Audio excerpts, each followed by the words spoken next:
ಶ್ರೀನಿವಾಸಪುರ ತಾಲೂಕಿನ ಮಾವು ಬೆಳೆಗಾರರಲ್ಲಿ ವಿನಂತಿಸಿಕೊಳ್ಳೋದೇನೆಂದರೆ, ಈಗ ಕೇಂದ್ರ ಸರ್ಕಾರದ ಕೃಷಿ ಸಚಿವರಾದಂಥ ಶಿವರಾಜ್ ಸಿಂಗ್ ಚೌಹಾಣ್ರವರು ಈಗ ತನ್ನ ಒಂದು ಕೇಂದ್ರ ಸರ್ಕಾರದ ಒತ್ತನ್ನು ಈಗ ರಿಲೀಸ್ ಮಾಡಿದೆ, ಅಮೌಂಟನ್ನು ರಿಲೀಸ್ ಮಾಡಿದೆ.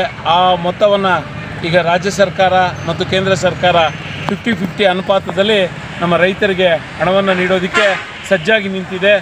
ರೈತರ ಒಂದು ದುಸ್ಥಿತಿಯನ್ನು ನೋಡಿ ನರೇಂದ್ರ ಮೋದಿಜಿಯವರ ಒಂದು ಆಡಳಿತ ತಮ್ಮ ರೈತರಿಗಾಗಿ ಅನುಕೂಲಗಳನ್ನು ಮಾಡಿಕೊಡ್ತಾ ಇದೆ. ಇದು ಕೇಂದ್ರ ಸರ್ಕಾರದ ಒಂದು ಒಳ್ಳೆಯ ಒತ್ತನ್ನು ಕೊಡ್ತಾ ಇರ್ತಕ್ಕಂಥ ಸಂದರ್ಭದಲ್ಲಿ ತಾಲೂಕಿನ ಮತ್ತು ಜಿಲ್ಲೆಯ ರಾಜ್ಯದ ಮುಖಂಡರುಗಳಾಗಿರ್ತಕ್ಕಂಥ ನಮ್ಮ ಸುಶೀಲ್ ಕುಮಾರ್ ಜೋಶಿಯವರು, ಕೆ ಸುಧಾಕರ್ ಅವರು ಮತ್ತು ನಮ್ಮ ಮಲ್ಲೇಶ್ ಮುನ್ಷಾಮಿರವರು ಮತ್ತು ಮಾಜಿ MP ಆಗಿರ್ತಕ್ಕಂಥ S ಮುನ್ಷಾಮಿರವರ ಒಂದು ಮುಖಂಡತ್ವದಲ್ಲಿ ಕೇಂದ್ರ ಸಚಿವರಾಗಿರ್ತಕ್ಕಂಥ HD ಕುಮಾರಸ್ವಾಮಿಯವರ ಸಾರಥ್ಯದಲ್ಲಿ ಈ ದಿನ ಹಣವನ್ನು ಮಂಜೂರು ಮಾಡಿದ್ದಾರೆ. ಇದು ನಾವು ಸಂತೋಷದ ಸುದ್ದಿ. ಕೇಂದ್ರ ಸರ್ಕಾರಕ್ಕೆ ನಾವು ತಾಲೂಕಿನ ರೈತ ಬಾಂಧವರು ಮತ್ತು BJPಯ ಕಡೆಯಿಂದ ಅವರಿಗೆ ಧನ್ಯವಾದಗಳನ್ನು ಅರ್ಪಿಸ್ತಾ ಇದ್ದೀವಿ.